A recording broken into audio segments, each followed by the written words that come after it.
পুরনো স্মৃতি পিছনে ফেলে চলে আসলেও কিন্তু স্মৃতিচারণ হয়ে কখনো কখনো সবার জীবনে একবার হলেও আসে।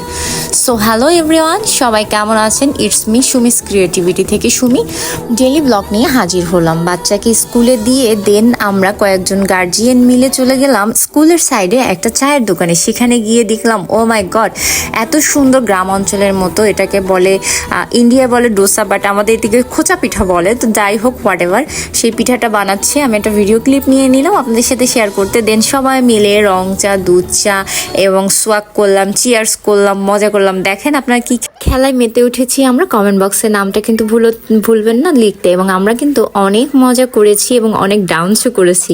সো দ্যাটস ওয়াই সবাই এত মজা করেছি। আমি একটু রং চা নিলাম, খাচ্ছি আর গল্প করছি, কথা শুনছি। এখানে আমরা বসে বসে এমন গল্প শুরু করেছি আর এমন চায়ের আড্ডা দিতে শুরু করেছি, সেটা দেখে অন্য মানুষ টাসকি খেয়ে গেছে। তো যাই হোক, এরপর আমরা পাশে একটা পার্ক ছিল, সেটায় ঘুরলাম, গিয়ে কিছু ফুল নিলাম, মজা করলাম, ফটোশ্যুট করলাম।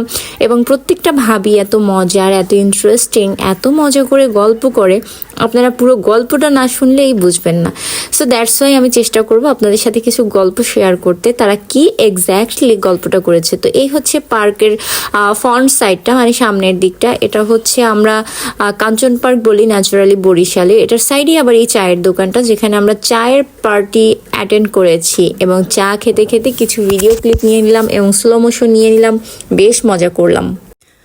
ন্যাচারালি যেটা হয়, বাচ্চাদের সাথে সাথে কিন্তু বাচ্চাদের মায়েদেরও কিন্তু আনন্দটা কোনো অংশে কম হয় না। স্কুল গার্জিয়ানদের এরকম একটা টিম থাকলে কিন্তু বেশ জমে যায়। তো যাই হোক, আমিও কোনো না কোনোভাবে স্কুল টিম গার্জিয়ানদের তালিকাভুক্ত হয়ে গেলাম। সবাই একদিন হবে, সব মায়েদের এরকম জার্নিটা ভালো কাটুক।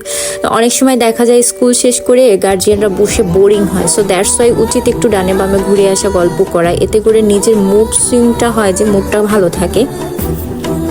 সারাদিনে ব্যস্ততার শেষে একটা মায়ের জন্য আসলে সময় থাকে না। সো প্রত্যেকটা মায়ের জন্য বলবো যে আপনারা প্রয়োজন পেলে একটু ঘুরবেন, হাসি খেলা মজা, পুরো দিনকে এনজয় করবেন। এতে করে নিজের মেন্টালি যে একটা পিচ আসে বা শান্তি আসে, যা অনেক মেয়েরাই এটা দিতে পারে না বা পারে না সময় করে নিজেদের জন্য একটু টেক কেয়ার করতে। সো দ্যাটস ওয়াই সবাই আমরা বুঝি যে দিন শেষে আমাদের সময়টা খুবই কম অন্যের খেয়াল রাখতে গিয়ে।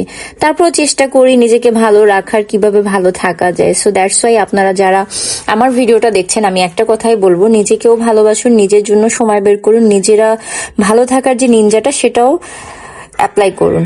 তো এই তো ছিল পুরো ব্লগটা। ভালো লাগলে কমেন্ট করে জানাবেন।